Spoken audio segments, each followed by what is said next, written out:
Hey there, good morning. This is Pastor Dan with First Lines Church. I'm here today to talk a little bit about our cafe and community center as we're continuing to process and create room for people to process this journey of how do we engage our neighbors?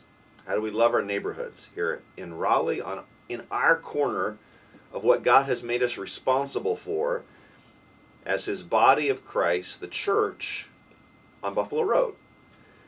I hope that you've had a chance to digest some of the conversations we had on Friday with the ladies group coming out of their Experience in God study. It was a challenging, encouraging time where the ladies shared candidly about some of their discoveries, about how we're processing and creating room for people to process as a church family. I have said several times that our goal is not to just ramrod this thing through. It's for us each to find reasons why God might have us be part of this thing so that we can all use our gifts, so that we can unify in body and in spirit, and we can all pray to the same goal of seeing the light of the gospel come through our hands and feet as the church on Buffalo Road, a part of the wider kingdom that God is building on Buffalo Road. So let's talk about purpose and vision and some core values. The purpose, the Cafe Community Center seeks to embody the values of the kingdom so that our neighbors and our community can experience the transformative grace of God. Let me repeat that. The Cafe Community Center seeks to embody the values of the kingdom so that our neighbors can experience the transformative grace of God. I think one of the challenges in our world today is there are not good places for people to experience the transformative grace of God. They hear the church come out against this or for this or with this particular political persuasion, but they don't experience the transformative love of the gospel. They don't experience the truth of the gospel in the context of grace. Every time Jesus interacted with people who were broken, sure, he said, you should leave that life of sin. But often the work he did happened before. And there's this idea of the grace of God which comes to us, and we are transformed by it, and then we journey as people who are now in the family of God. So we seek to embody the values of the kingdom so that our neighbors can experience the transformative grace of God.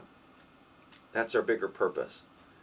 Now, when I think about our vision, that's the picture that we want to see happening. So what is the picture that we're trying to create? We want to see God extending His kingdom into our community,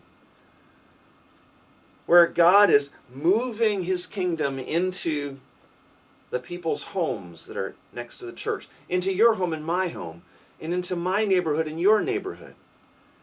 God is extending His kingdom. Picture what that would look like. Picture the idea of God extending His kingdom where you work, with the people that you're with. What would that look like?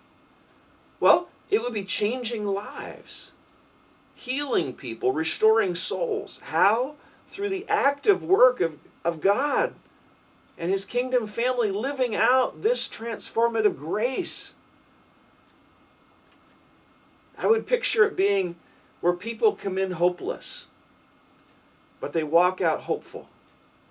They come in feeling dejected and despondent and like nothing is working and nobody cares, or that they care a little.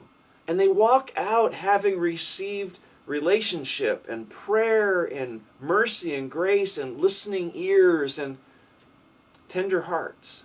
And how did they get that? Well, they received it through our service and our activity. That's why the importance of coffee as a place where people gather. Community as a place where they grow together and serve together.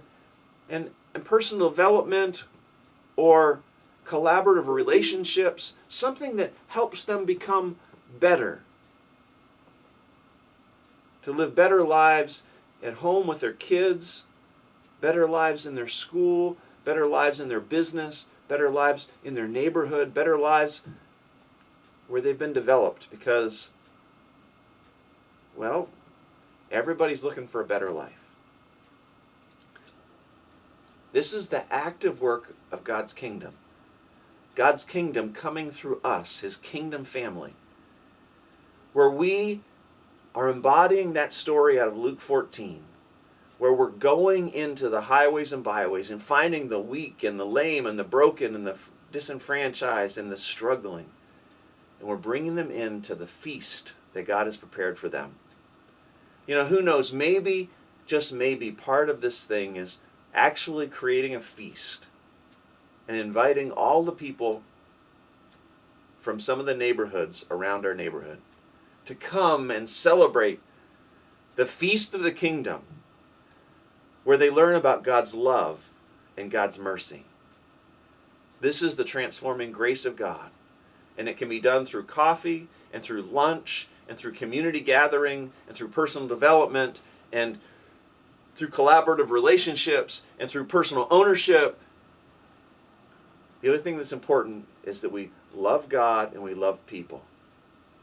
That embodies the two greatest commandments, that we would love the Lord our God with all of our heart, soul, mind, and strength, and that we would love our neighbors as who? As ourselves. May God's kingdom come and his will be done. Thanks for listening.